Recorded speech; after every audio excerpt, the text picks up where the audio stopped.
Tady. Sámo je vody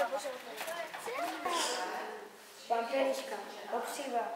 Hodně mrazíkový, takových stromů plná bříza, sbírají se listy. To se neříká, ano. Toto je? To nepoznám. To nepoznáte. To je, tak já vám to řeknu, ano, ten měsíček lékařský, ano, ledviny a na močové cesty, na onemocnění močových cest a ledvin, ano, kopřiva. Tak je v tom taková oranžová Ano, šťava. ano. Já jsem si to dávala na bradavice. Výborně, plaštovičník je výborný na bradavice, že se otvírají, potom ty bradavice padnou a potom se z plaštovičníku ještě dělá tinktura, která se používá 60. No teď si představte, že tady je zraněná paní a má tepené krvácení. Stříkají, to dáme dva přes sebe křížem, takhle křížem a teď ty to obvazují tímto a hodně stahovat až k té kosti, abyste to stahli. A ty potom umístíš. Musíte kluci si začít od toho kratšího konce. Rychle. Hodně stahovat, nebo spadne. A to ani potří. Co dá, byste z toho udělali? Díváte se na to, že to pořád prosakuje? Kdyby to prosakovalo, co uděláme? Další dva. Abych si ruku takhle, tak bych to vzdálenější koleno zvedla.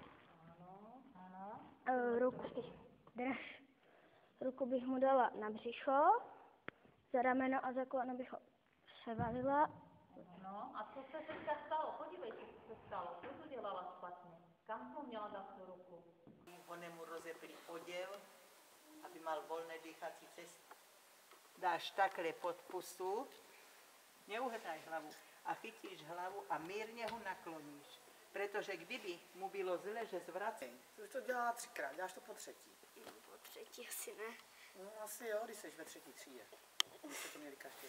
Ještě ruku druhou, kde dáš? Ježiš. Tuto, levou ruku, kam dáš levou ruku?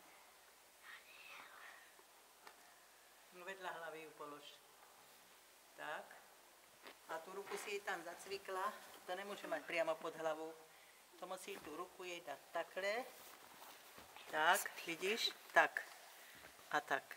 No vidíš. Tak a ještě to přesníme o jednu věc, jo, proto to koleno je nahoře, abys ho vzala, že? Aby to mohla, ano. Takhle na... Ani na hřiště. Na hřišti byste něco našli určitě. No, přesně. Rovnej klacíky, že? Rovný, No, nějaký, tak, nebo taky. nějaký dřevo.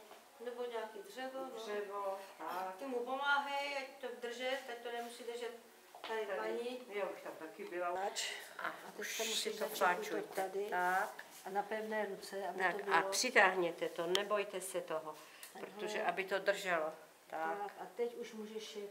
tak. Už to Teď bude- opatrně po té kosti, tak. Opatrně, takhle, no, a teď to musíš... A zase nahoru, no. Zpátky. Jde, že ani nebudu vědět, že mě to třeba spává nějaká jiskra. No, když je to jenom od jiskry, tak to nemusíš do nemocnice. Stačí, když si to ochladíš a pak, když to bude poškozená ta kůže,